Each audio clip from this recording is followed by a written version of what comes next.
Assalamualaikum, salam sejahtera dan selamat kembali semula ke channel Abang. Dengarkan semua pengalaman-pengalaman daripada orang lain, tapi Abang ceritakan dengan harapan semua cerita-cerita menjadi pengajaran untuk kita semua.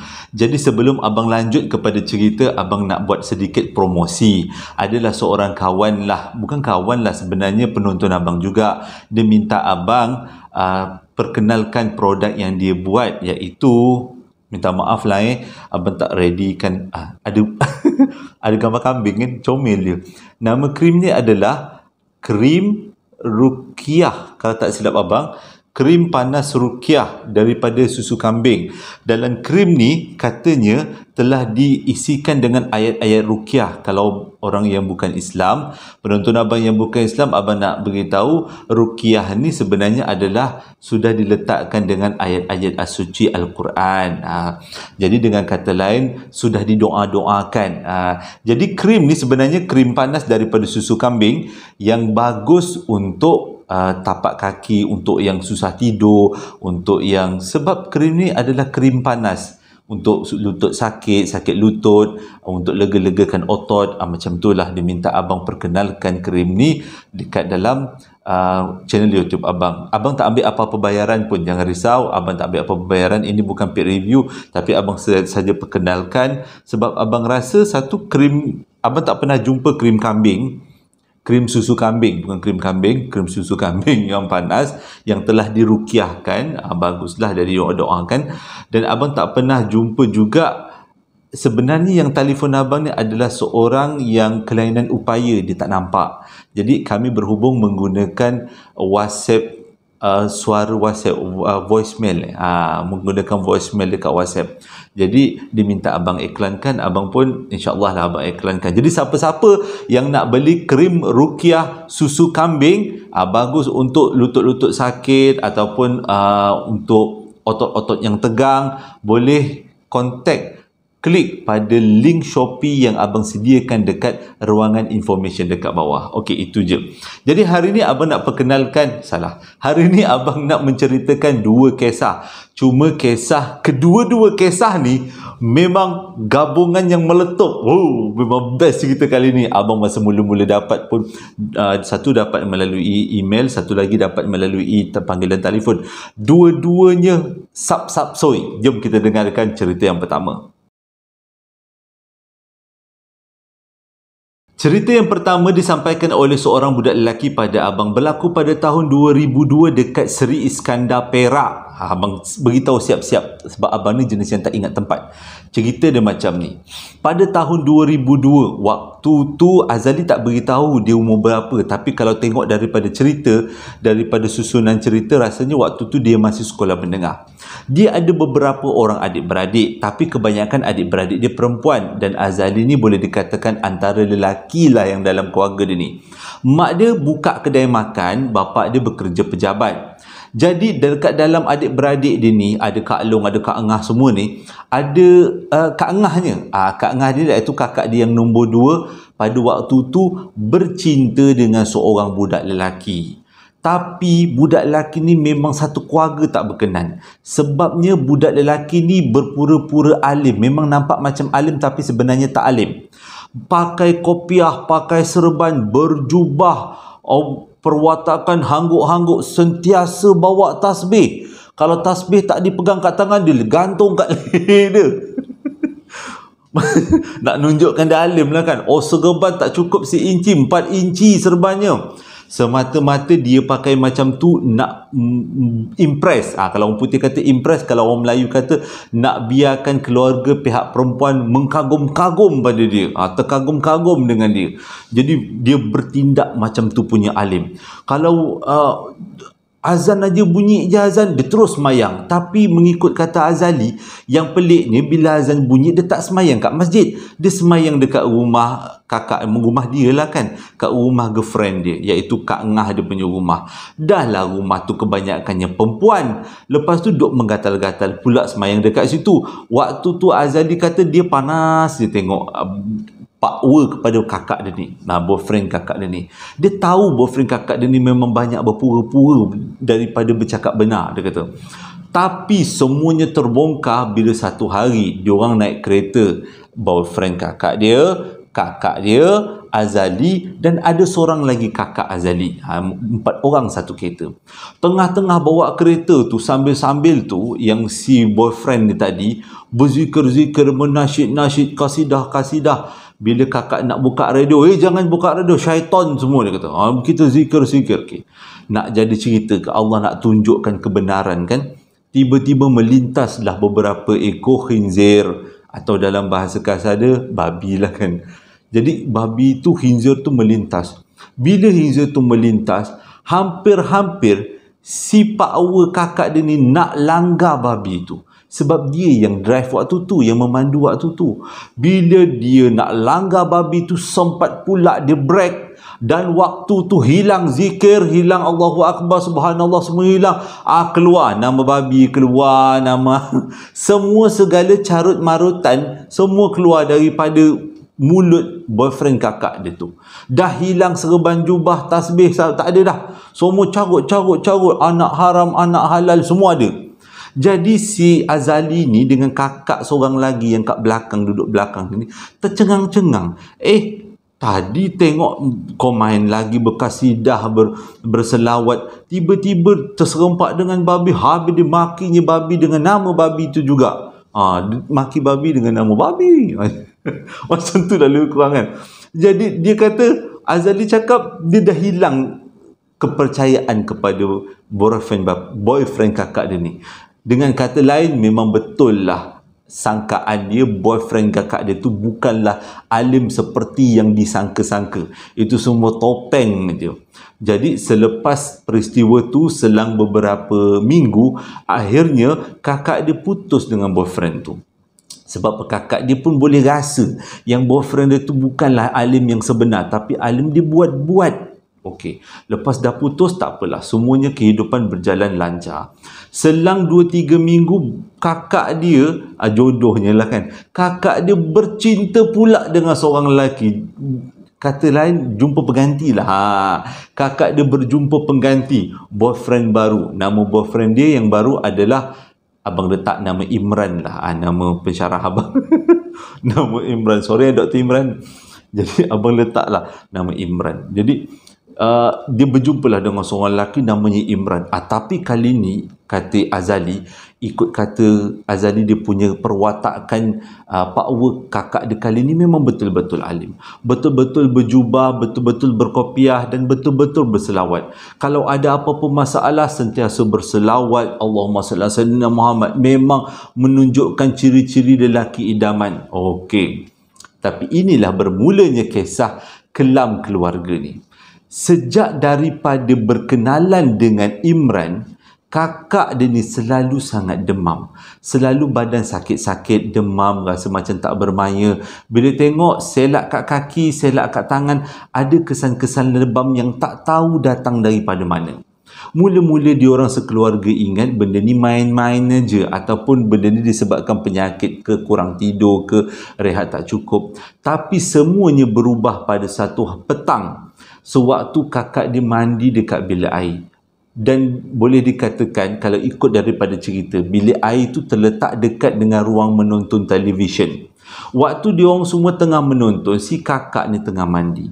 Tapi yang menjadi keseramannya, kakak dia sambil mandi, sambil nyanyi lagu Siam. Cong ceng cong ceng cong ceng cong ceng ceng ceng ceng. Macam tu dah, lebih kurang abang tak tahu bahasa Siam lah kan. Dia nyanyi sambil nyanyi bahasa Siam. Waktu tu sambil dia mandi. Lepas habis tu dia menangis. Lepas dah nyanyi lagu Siam, dia menangis.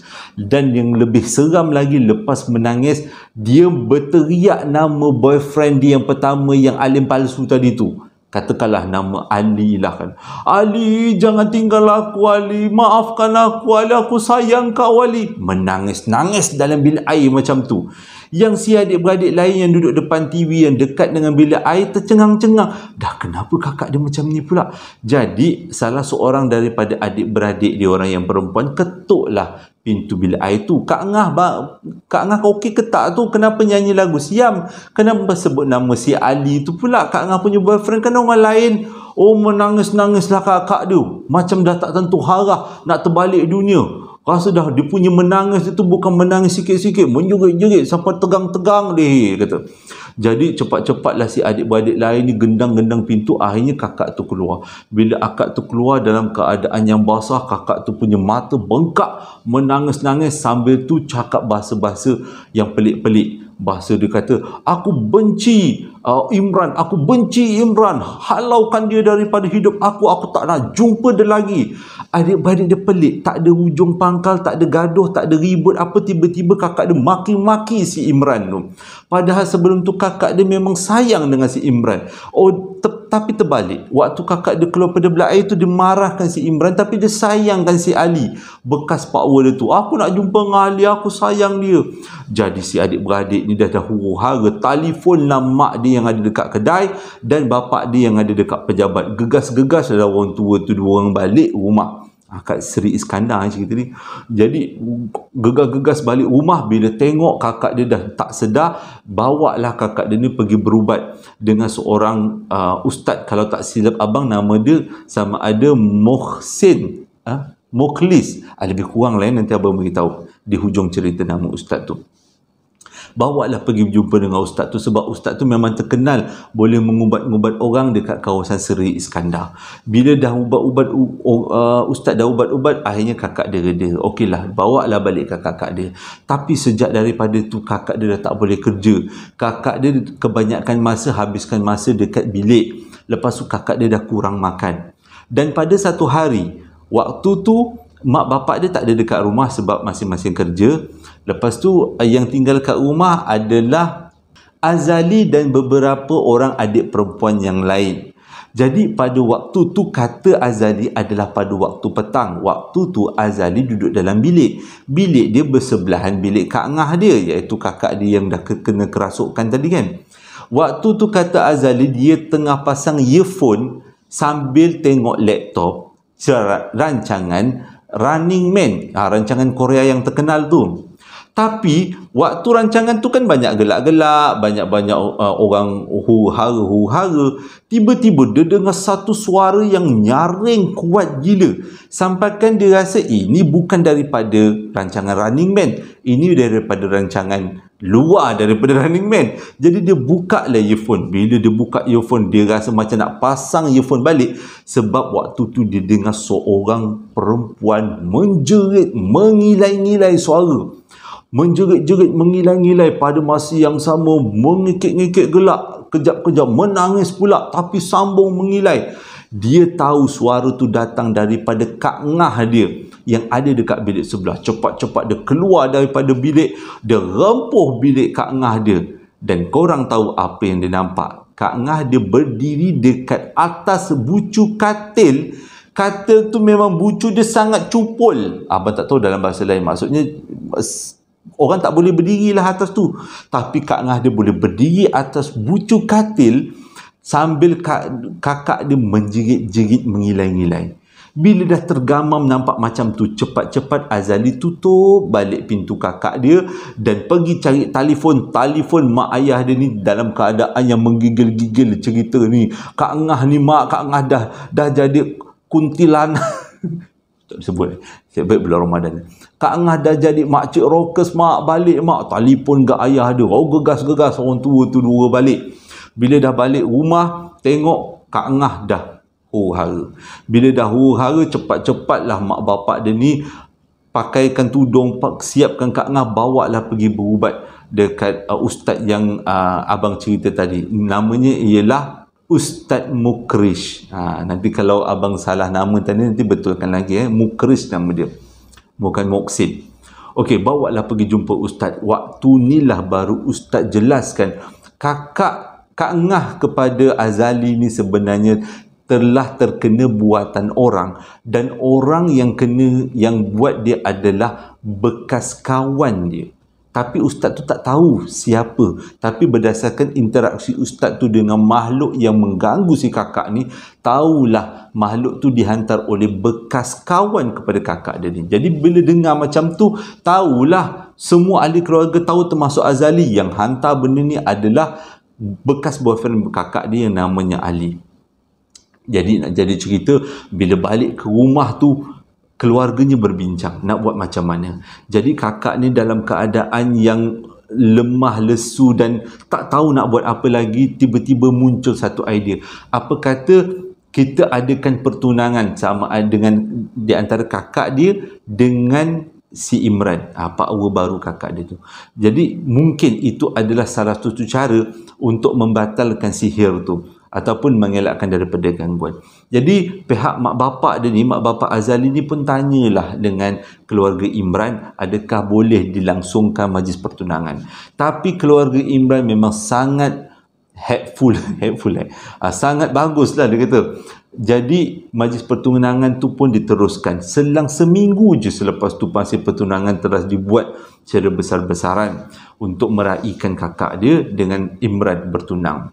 Tapi ada satu peristiwa yang menjadi ingatan Azali. Waktu di pagi majlis pertunangan tu, waktu tengah kakak dia ni bersiap-siap pakai baju bertunang, pakai tudung, pakai bunga kat telinga, tiba-tiba kakak dia tak sedar, dia keluar daripada bilik, dia pergi dekat ruang tamu, dia rontohkan pelamin.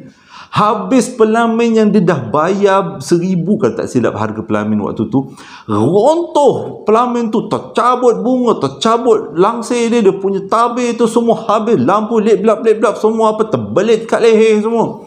Habis langsir, habis pelamin tu semua dirontohkan kakak dia sambil kakak dia menjerit-jerit, aku tak nak bertunang dengan Imran, aku nak kahwin dengan Ali, tolong Ali, aku sayang kau. Macam tu jadinya. Jadi dia memang keluarga ni tak tahu nak buat apa, panggillah Ustaz Mukhlis tadi, agaknya Mukhlis kan nama dia, Mukhris. Panggil Ustaz Mukhris tu datang rumah. Jadi Ustaz Mukhris tu segera datang rumah, ubatkan si kakak ni. Tapi kakak ni kali ni agresif. Kakak ni pun lepas waktu Ustaz ni tengah ubatkan dia, majlis pertunangan kira dah batal lah ni, dia kira dah batal lah, tak jadi bertunang lah ni kan. Kakak dia tengah-tengah berubat dekat atas rumah, tiba-tiba kakak dia terjun turun daripada rumah, keluar daripada rumah, pergi ke halaman rumah. Ustaz tu pun kejar, bersilatlah di diorang. Ustaz tu pegang kain pelekat, kain tu dilibas-libas pada badan kakak tu. Kakak tu mengeliding kesakitan, kurang hajar Ustaz, macam tu lebih kurang. Dia tumbuk Ustaz tu mengelak. Jadi tak kenalah tumbuk Ustaz tu. Cumanya Ustaz tu berlawan minda dengan benda Allah tu. Dan waktu itulah Ustaz tu berinteraksi. Memang benda tu dihantar oleh bekas kawan kakak dia. Dan waktu bergaduh dia tu, kakak dia boleh cakap macam ni. Dia kata, perempuan ini adalah milik aku. Dia kata, kalau kau nak perempuan ni, aku akan cabut nyawa dia. Biar yang kau dapat adalah jasadnya aja, rohnya aku ambil. Dia kata, benda tu ugut-ugut macam tu. Dengan kata lain, benda tu nak bunuh si kakak. Tapi hasil kealiman si Ustaz Mukhris ni, Ustaz ni memang alim betul lah. Dia buat macam-macam ikhtiar. Akhirnya benda tu keluar daripada badan si kakak. Dan kakak tu pun terjelepuk kat bawah. Ke lantai lah, ke tanah. Dan bukan kakak tu aja yang terjelepuk ke tanah, si Ustaz Mukhris ni pun terjelepuk juga ke tanah. Dan diorang pun dibawa kedua-duanya ke dalam rumah untuk direhatkan. Dan akak dia sejak daripada tu pulih, terus tak ada gangguan, berkat daripada Ustaz, berkat Allah Ta'ala tolonglah kan, semuanya kerja Tuhan, kerja Allah Ta'ala.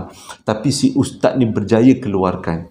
Tapi selepas daripada tu, selang 2-3 minggu lepas tu, Kak Ngah Azali ni pun berkahwin, bertunang dan terus berkahwin dengan pakwa dia iaitu Imran. Dan selepas perkahwinan tu, Kak Ngah dia tak lagi diganggu dengan makhluk yang dihantar oleh si Ali bekas pakwa dia tu.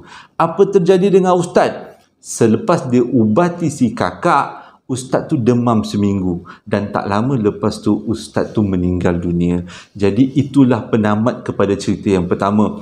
Kita sedekahkanlah Al-Fatihah bersempena Ramadan ini kan. Sedekahkan Al-Fatihah untuk buat Ustaz Mukhris. Sekali lagi abang nak ingatkan bagi siapa-siapa yang nak beli krim susu kambing, krim panas susu kambing yang telah diruqyahkan, dibaca-bacakan, di doa-doakan, boleh tekan link Shopee yang abang sediakan dekat ruangan info. Nanti kalau korang nak cari siapa-siapa yang nak beli krim ni, tolong-tolonglah, sebab yang jual ni adalah orang yang kelainan upaya, yang tak boleh nampak. Dengan kata lain, dia buta lah kan, tapi macam buta kasar sangat, tidak kehilangan penglihatan, lembut sikit ayatnya. Jadi cari krim yang ada muka kambing. Comel je krim dia bagi kat abang, minta abang promotekan. Abang tak ada tanya dengan abang berapa kena bayar, sebab kebanyakan itulah cara YouTuber buat duit kan. Ada paid reviewnya, tapi abang cakap abang tak buat bayaran apa, abang tolong aja, tolong suka-suka je. Mana tahu ada yang berkenan nak beli susu kambing ruqyah. Okey, cerita yang kedua ni pula disampaikan oleh seorang budak lelaki, tapi nama dia abang suka, nama sebenar dia. Nama sebenarnya abang suka, cuma dia minta abang gunakan nama lain. Sebab kalau sebut nama betul dia, memang boleh kata semua orang tahu. Nama yang abang gunakan adalah nama Khairi, iaitu nama salah seorang penonton yang cadangkan. Okey, berlaku kalau tak silap abang pada tahun 2005 dekat Negeri Sembilan. Abang tak boleh nak beritahu spesifik kat mana cerita ni, sebabnya kalau abang beritahu, semua orang tahu. Abang tak nak, boleh kata semua orang sangat tahu tentang tempat ni. Jadi abang, berdasarkan dalam cerita nanti ada clue-clue yang abang ceritakan, nanti bolehlah korang teka-teka. Okey, si Khairi ni sebenarnya adalah seorang tentera. Pada satu hari dia dihantar untuk pergi latihan menembak dekat kawasan Negeri Sembilan, dan dihantar bersama-sama dengan 85 orang. Ramai jugalah, boleh kata satu squadron. Abang pun lebih kurang tak tahu sangat tentang askar ni. Jadi bila dia dihantar kat sana 2005 ni, kebanyakan daripada yang dihantar semuanya muda-muda, 85 orang. Dekat sinilah berlaku satu peristiwa yang pelik yang disaksikan oleh 85 orang tentera. Semua orang nampak cerita ni. Okey, sepanjang diorang ada dekat kawasan menembak tu, kalau tak silap abang, diorang duduk kat situ selama 3 minggu, dan diorang diberi makan sebanyak 4 kali, iaitu makan sarapan pagi, lepas tu minum supper, lepas tu makan tengah hari, lepas tu minum petang, dan juga makan malam, 4 kan. Tapi di waktu malam diorang tak ada makan lagi, itu je waktu makan diorang. Dan kebanyakan daripada diorang bawa Maggi daripada rumah, jadi bolehlah masak Maggi, makan Maggi bila dah tengah malam lapar tu kan.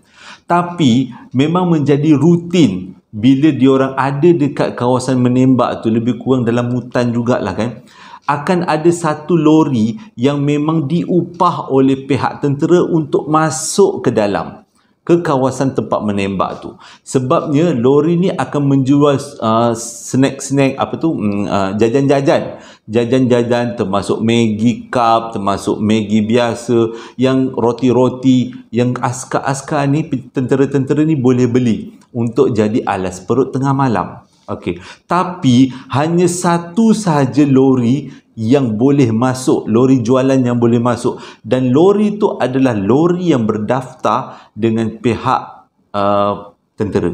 Maksudnya bukan sebarang lori, ada satu je lori. Dan sepanjang diorang ada dekat situ 3 minggu, memang itu je lah lori yang akan masuk. Yang masuk tu pula, yang jual tu pula pakcik tu pula jenis yang bagus, banyak celoteh semua. Tapi ada juga masa-masanya lori tu tak datang, terutama bila hujan ribut petir semua, lori tu tak akan datang lah kan. Jadi bila lori tak datang, tak dapatlah dia orang nak berjajan-jajan waktu malam. Dia kata duit ada, tapi cuma tak boleh nak beli apalah. Okey, ceritanya bermula bila satu hari diorang diberitahu pakcik lori tak datang sebab pakcik lori sakit. Okeylah, dia orang tak okey, terima je.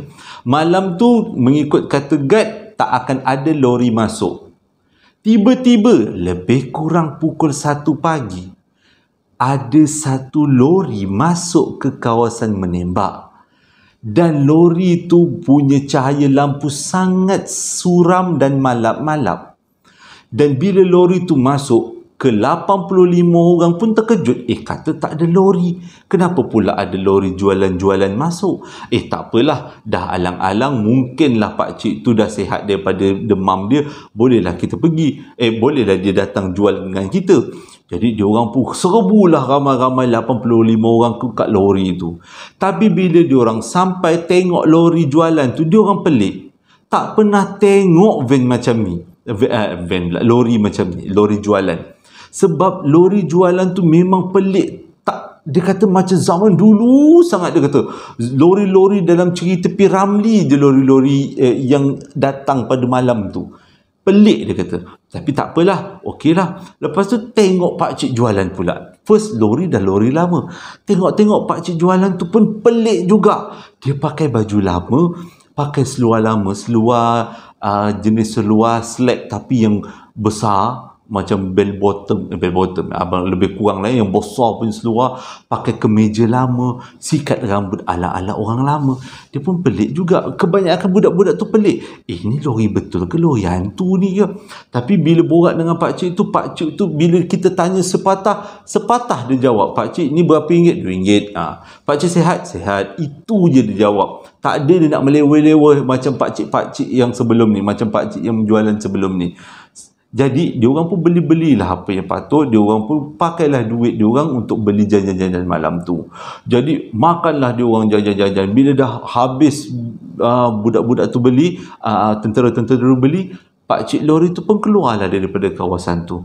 Tapi yang menjadi peliknya adalah selalunya kalau pakcik tu keluar memang kita boleh nampak, sebabnya lampu belakang dia tu warna merah tu memang jelas dalam keadaan hutan yang gelap kan.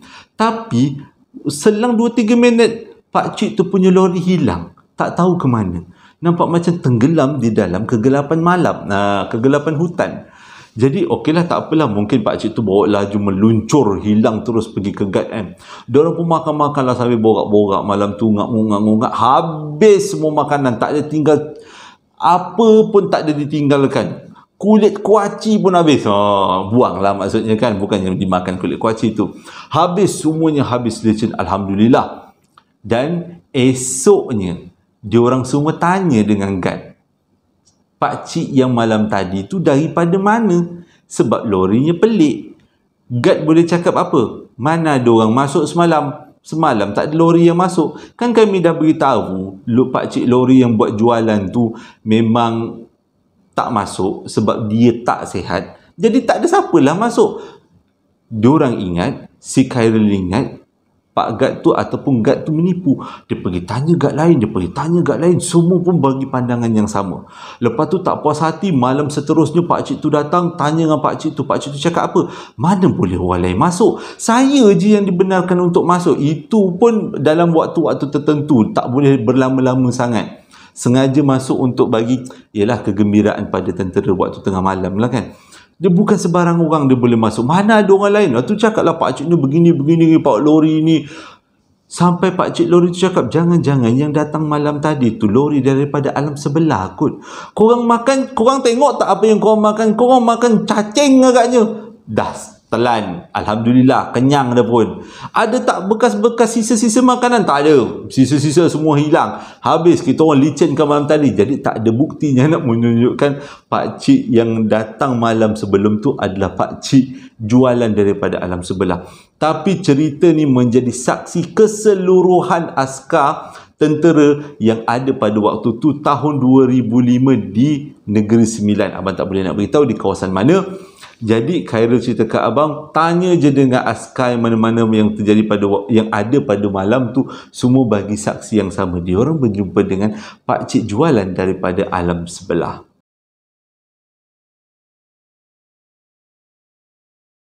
Terima kasih dah menonton abang, video abang daripada mula sampai habis. Abang ucapkan terima kasih sangat-sangat. Kita masih lagi ada dalam bulan Ramadan. Lupa abang nak beritahu, dalam video yang lepas abang ada beritahu abang tak nak buat video dalam waktu minggu Syawal tu kan, sebab abang nak fokuskan waktu raya. Dan selepas minggu Syawal tu baru abang buat video sambung balik. Tapi abang nak tanya, kalau korang nak abang buat video dalam minggu raya tu, kadang-kadang ada juga yang nak berhibur waktu minggu raya tu kan, nak pasang muka abang dengan ramai-ramai keluarga, saudara mara waktu pergi open house ke, boleh je abang ceritakan, tak ada masalah. Sebabnya tahun ni memang abang berayasakan, tapi tetap abang akan, atas permintaan, abang akan cuba untuk adakan video tu seadanya lah. Jadi itu je yang abang nak pesan. Terima kasih dah menonton video abang daripada mula sampai habis. Hingga berjumpa lagi dalam posting abang yang akan datang. Assalamualaikum warahmatullahi wabarakatuh.